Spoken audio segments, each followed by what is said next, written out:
Gather the following items for the zero loss tank drain installation.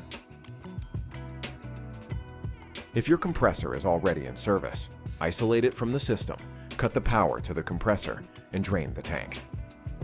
Then mount the moisture minder using the provided mounting hardware.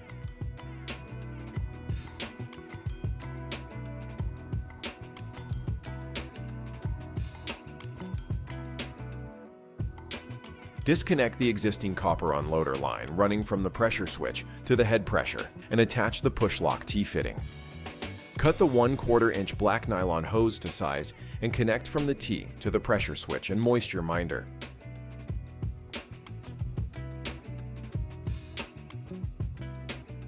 Turn the brass elbow from the drain to the desired direction. Attach the pre-assembled tank drain to the drain elbow. You may need to prop up the tank to tighten the drain assembly.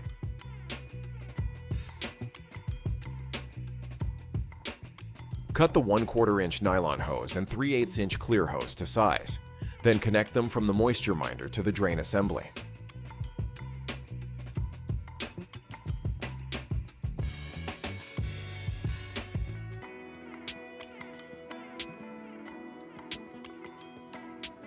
Once all components have been installed, power up the compressor and check for air leaks. C-Aire's Zero Loss Tank Drain Kit fits any tank-mounted air compressor. Call or email us to learn more about the Z-Loss Kit today.